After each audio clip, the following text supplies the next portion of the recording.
¿Alguien me puede indicar en qué nos quedamos el día viernes?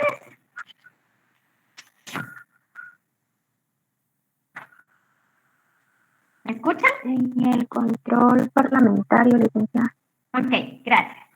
Bueno, estamos acerca del control parlamentario, que les indicaba que este es un control que se ejerce políticamente, lo tiene el organismo legislativo, es un control parlamentario. Acá es donde se realizan se supervisan todas las funciones que realiza el organismo ejecutivo.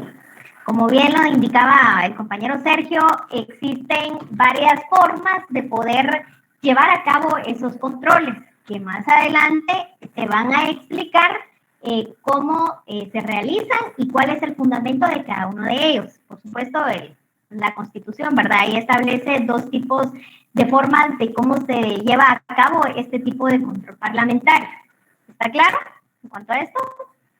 Solo les voy a pedir de favor que las preguntas las vamos a dejar para de último, porque voy a tratar de avanzar lo más que pueda con ustedes, porque voy a tratar de darles unos 30 minutos de clase para pasar con el resto de compañeros.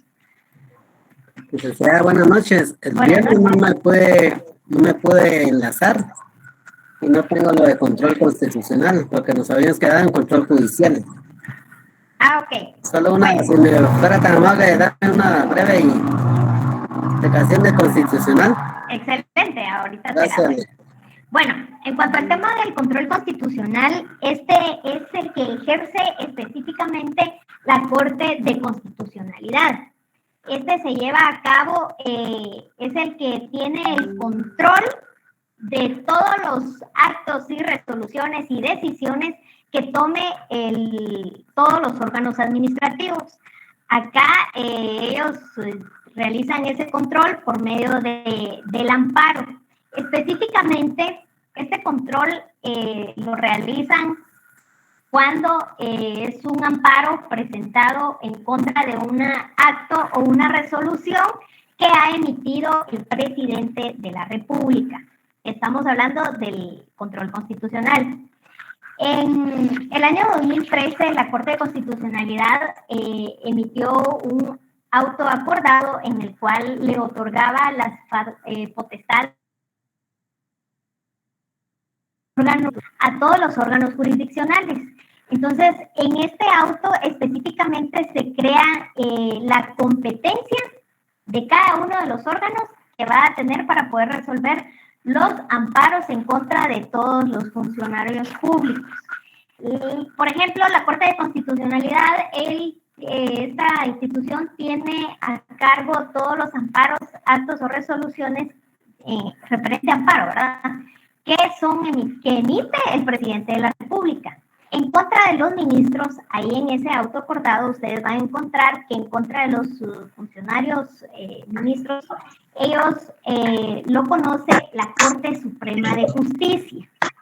Y por supuesto también existe la Cámara de Amparos, que es los que resuelven amparos en contra de directores, por ejemplo.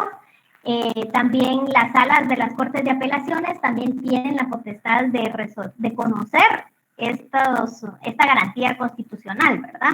Y los órganos jurisdiccionales, si ustedes pueden buscar este auto, ahí les va a especificar la competencia que les está dando a cada uno. ¿Quiénes pueden conocer estos tipos de amparos en contra de todos los funcionarios, verdad? Ustedes ahí se van a dar cuenta quién conoce un amparo en contra de un acto o una resolución que emitió un alcalde, por ejemplo. La competencia en específico la va a tener la sala de la Corte de Apelaciones. Entonces, en conclusión, podemos indicar que en el 2013 la Corte de Constitucionalidad les delega, les comparte un poco de sus atribuciones al resto de órganos jurisdiccionales. Estamos en cuanto al control constitucional. El control parlamentario, como ya lo indiqué, este tipo de control es el que realiza el Congreso de la República a través de los ministros, ¿verdad? Y de otras comisiones que también existen, que también tienen la potestad y la facultad de supervisar todas las actividades que que llevan a cabo todos los órganos jurisdiccionales. Bueno, estamos en cuanto a estos tipos de control, ¿verdad? El de los derechos humanos, como yo les indicaba, este tipo de control lo ejerce específicamente la Procuraduría de los Derechos Humanos. Aparte de esta institución, también en el Congreso también existe una comisión que se refiere a los derechos humanos, porque esta comisión es la encargada de supervisar específicamente este trabajo, ¿verdad? Del Procurador de los Derechos Humanos. Y por supuesto también tenemos la Contraloría General de Cuentas, que este es un control de gastos públicos por parte de la Contraloría General de Cuentas. Si bien es cierto, acá indica en este párrafo sobre gastos, ¿verdad? Pero no específicamente de gastos. La función que tiene la Contraloría General de Cuentas es llevar a cabo o supervisar que las instituciones o los órganos administrativos lleven a cabo toda la función como lo establece la ley, que no se salgan del margen de la ley. ¿Por qué? Porque para eso está la Contraloría General de Cuentas, ¿verdad? Que no realicen procesos que están violentando la ley. Que eso lo vamos a ver ahorita adelantito cuando veamos todos los dos principios que se dan dentro del derecho administrativo. Entonces, estamos claros en cuanto a estas clases de control que se encuentran dentro de la clasificación del control. Perdón que no me cambie la... Ay, perdón, jóvenes, es que la verdad es que estropea un poco la tecnología. Bueno, de los que encontramos dentro de las clases de la administración pública, ¿verdad? Se recuerdan el control. Y por supuesto vamos a ver acerca de la asesoría jurídica. ¿Lo ven en pantalla, jóvenes? No sé si se los estoy compartiendo, pero... Sí, licenciada, licenciada. Gracias. Solo permítanme que me salí de la otra reunión que no ingresaron sus compañeros. Bueno, la asesoría jurídica, es un órgano, es una actividad que desarrollan actividades importantes dentro de la administración pública y sirve para aconsejar o asesorar a un órgano ejecutivo sobre las convivencias legales o técnicas de las decisiones que vayan a tomar y que tienen o ejercen competencia administrativa. Esta función o esta actividad la realizan casi todos los órganos administrativos. Existe un área de asesoría jurídica, que es donde elaboran la mayoría de abogados y notarios. Ellos tienen a cargo todos esos expedientes cuando la ley lo establece de que se solicite un dictamen, pues para eso están estos profesionales, ¿verdad? Para llevar a cabo, asesorar o emitir una opinión para que el órgano superior pueda tomar en cuenta la opinión que ha sido emitida por ellos. Pues el dictamen es un estudio jurídico o técnico sobre un expediente o un asunto determinado que es emitido por una persona versada en materia que se trate. Acá en todas las materias que se pueden llevar a cabo dentro de la administración pública. Manuel Osorio indica que el dictamen es una opinión o un consejo de un organismo o autoridad acerca de una cuestión o un parecer técnico de un abogado sobre un caso que se consulta, en especial cuando se concreta por escrito, dice. O sea, acá él indica de que puede ser solicitado y se puede tomar en cuenta este dictamen para tomar una decisión final. La naturaleza jurídica del dictamen podemos indicar que no es un acto administrativo porque no surte efectos jurídicos. Este dictamen que se emite no tiene efectos jurídicos porque no puede ser impugnado. Un dictamen no puede ser impugnado, no hay un recurso administrativo que pueda llevar a cabo para impugnarlo. ¿Por qué? Porque es una opinión o una asesoría que se le da al órgano para que ellos puedan emitir la resolución final. Esa resolución sí puede ser impugnada. En consecuencia, podemos decir que es un acto jurídico, ¿verdad? Sin consecuencias jurídicas. ¿Por qué? Como les decía, porque este no produce efectos jurídicos, no puede ser impugnado, sino que simplemente es un hecho administrativo. Las clases de dictamen, dentro de los dictámenes podemos encontrar el facultativo, el obligatorio y el vinculante.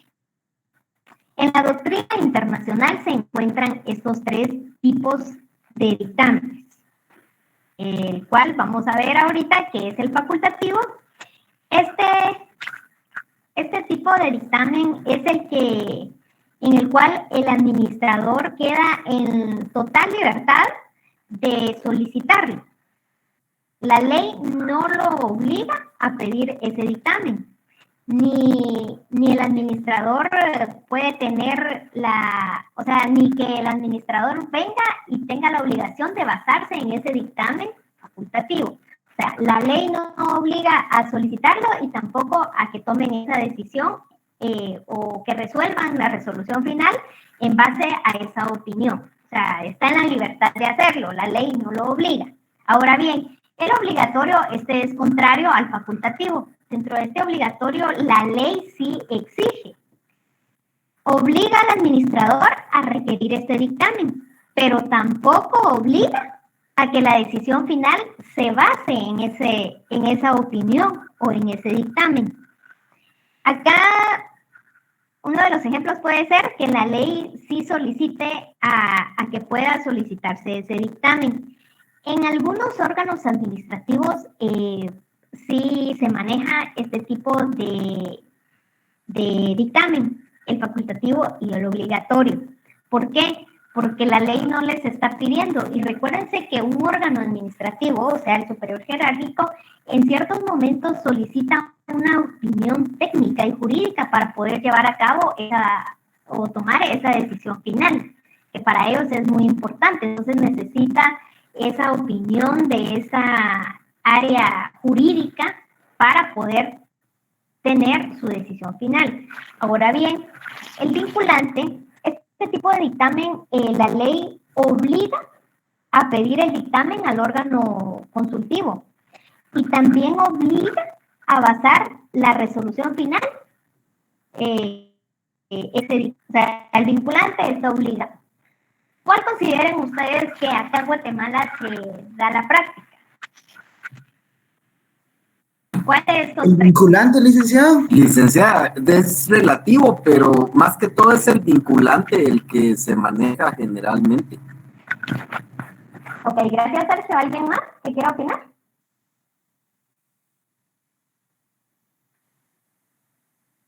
Considero que es el vinculante porque pues la no. resolución de Acá uno en no Guatemala puede... el dictamen vinculante no existe. En el derecho administrativo, el dictamen vinculante, que les quede claro, no existe en Guatemala. ¿Por qué? Porque acá a ningún órgano y tampoco la ley, ninguna de las leyes administrativas le exige al órgano administrativo de que base su resolución en base a esa opinión. Entonces, acá en Guatemala, en nuestro país, en nuestro estado, únicamente se pone en práctica el facultativo y el obligatorio. El facultativo, como les indicaba, los órganos administrativos están en la facultad de pedirlo o no pedirlo, ¿verdad? La ley no lo obliga. En el obligatorio, la ley obliga, pero tampoco tiene la obligación de poder resolver en base a ese dictamen. La mayoría se ve, por ejemplo, cuando llevan a cabo concursos de licitaciones y todos esos procesos que vamos a ir viendo más adelante, no los quiero confundir aún, pero que les quede claro que acá en Guatemala los dictámenes que sí se ponen en práctica es el facultativo y el obligatorio. ¿Estamos? Licenciada. Sí, alguien me iba a hablar. Se nos quedó sin señal. Bueno, vamos a continuar. Solo denme un segundito, por favor. Voy a verificar si... 4 años. Ese es vinculante, pienso yo, porque tenía que resolverse en base a lo que había dictado la Corte de Constitucionalidad. De lo contrario, no se hubieran podido hacer las reformas. Ya que Taracena hizo una movida mera fea, eso ya son otros 10 pesos. Pero ¿cómo se llama? El dictamen sobre esa iniciativa de ley de los cambios que se tenían que hacer en base a esa ley, es ¿cómo se llama? ¿Era vinculante o no? Le consulto. Perdona, no te escuché el inicio. Es que estaba... Ok. ¿Me escucha ahora, licenciada? Sí, sí te escucho bien. Las reformas que se hicieron en la ley de electoral y de partidos políticos hace aproximadamente 7 años, si no me equivoco, que fueron realizadas, ese dictamen lo hizo la Corte de Constitucionalidad, y según la Corte de Constitución, según la Constitución política, esas reformas se tenían que hacer en base a lo que decía el análisis de la Corte de Constitucionalidad. ¿Ese es vinculante, ese dictamen, o no? No, acá no es vinculante, no se confundan. ¿Por qué? En la Constitución Política de la República de Guatemala, dentro de las atribuciones y en la Ley de Amparo de Exhibición Personal, en estas les tiene las atribuciones que tiene la Corte de Constitucionalidad. La Corte de Constitucionalidad, dentro de las funciones de ellos, está poder emitir opiniones consultivas, se le llama eso. Opiniones consultivas, no dictamen. ¿Por qué? No se pueden basar en un dictamen, ellos no tienen esa facultad de emitir dictámenes, sino que son opiniones consultivas. A eso se le llaman las opiniones consultivas. ¿Estamos claros, Sergio? No muy me queda claro entonces cuál es la diferencia entre un vinculante y un obligatorio, porque un vinculante es que la reforma que se haga dentro de esa vincula todo lo relacionado, y lo obligatorio es obligar a cambiarlo como lo ordena el que hace el dictamen. Sí, pero... un poco de duda. Es que vean, por eso les indicaba yo al inicio, no se me salgan dentro del Estado. Acá estamos viendo que estos órganos de control, o sea, ¿qué función tiene cada órgano de control dentro del Estado de Guatemala, dentro del derecho administrativo? Ellos son órganos que controlan cada una de las funciones que emiten o actos o resoluciones que emiten los órganos administrativos. Por eso te decía, el vinculante acá en Guatemala en el derecho administrativo no existe. ¿Por qué? Estamos hablando acerca de actos o resoluciones que emiten ¿quiénes? En el área administrativa, nada más. Puede ser ejecutivo, legislativo y judicial. También podemos hablar acerca del derecho administrativo que se da dentro de la institución de la Corte de Constitucionalidad y cada otra de las entidades de control que están dentro del Estado, pero internamente, administrativamente. Jurídicamente no se dan este tipo de control vinculante, puede ser que sí en otras ramas del derecho, pero específicamente en la rama del derecho administrativo no existe ninguna ley del derecho administrativo, y esto ustedes lo van a ir viendo, que les exija de que pidan un dictamen y que se basen en la resolución final. No lo exige. ¿Estamos? Ahora sí ya lo entendí, licenciada. Gracias. Ok, de nada. Bueno,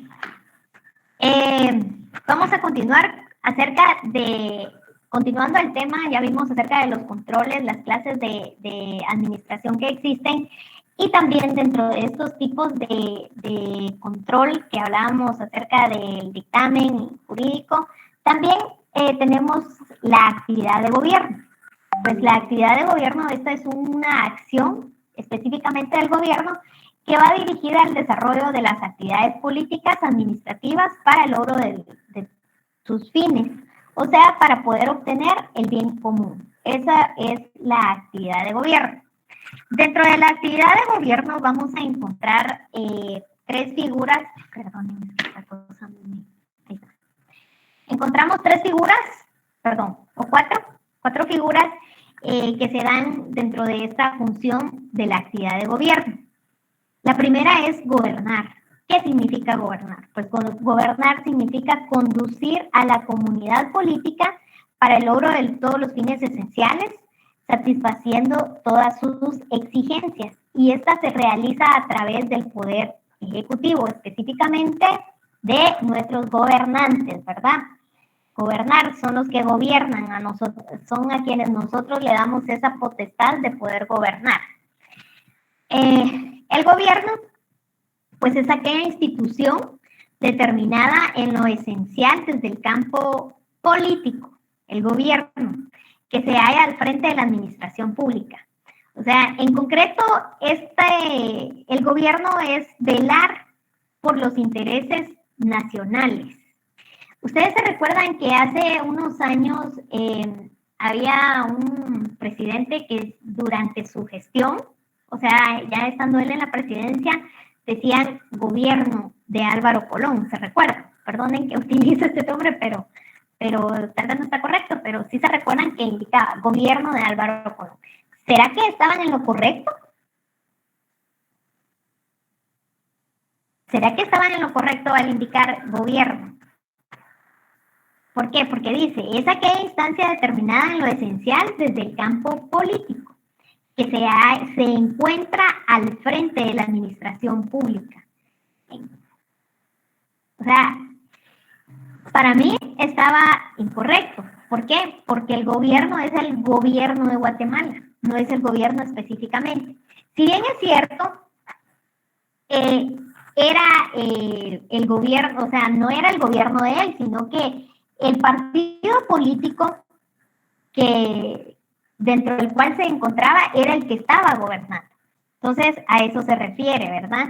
Que estaba, cuando se refiere al ámbito político. Es como que ahorita dijéramos el gobierno de, ya ni me recuerdo de qué partido es el que está, pero eso es incorrecto, porque el gobierno no es de él, sino que es el gobierno de la República. Este tipo de gobierno al que nos referimos, específicamente se trata a todas las personas que se encuentran dentro de ese partido político actualmente gobernando. A eso se refiere. La actividad discrecional que se da dentro de esta clase de gobierno, esta se da o surge cuando la ley otorga al administrador un marco amplio para que pueda aplicarse la misma. Es decir, la ley le va a fijar los parámetros por los cuales el funcionario no puede salirse de ellos. O sea, la ley le va a indicar el funcionario únicamente puede resolver, imponer algunas sanciones, por ejemplo, ¿verdad? Algunas, dentro de otras instituciones, imponer algunas sanciones y hasta ahí. A eso se refiere la actividad discrecional. La ley le va a otorgar los parámetros para que el funcionario no pueda salirse dentro de la misma. Ahora bien, la actividad reglada. En esta, el administrador no se puede salir de lo que la ley le indica. La ley le da la forma y el contenido a dicha resolución. No tiene margen para poder actuar. Acá, dentro de este tipo de actividad reglada, es todo lo contrario a la actividad discrecional.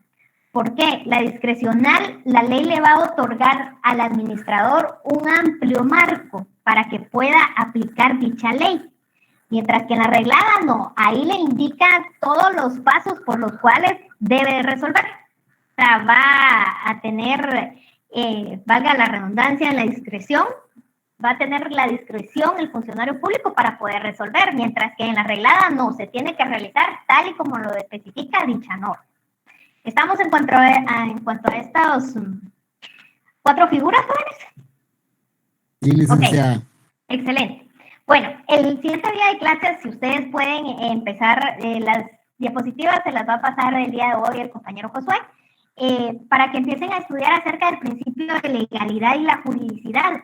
Busquen el fundamento constitucional que ustedes consideren dentro del cual se encuentran estos dos principios, porque en el derecho administrativo tenemos específicamente estos dos principios, legalidad y juridicidad. Los voy a dejar acá porque voy a ver si me da tiempo de continuar con el resto de sus compañeros que se quedaron fuera de la clase. Les deseo una feliz noche, que descansen y nos vemos el día viernes. Nos salimos para que se puedan meter los demás compañeros.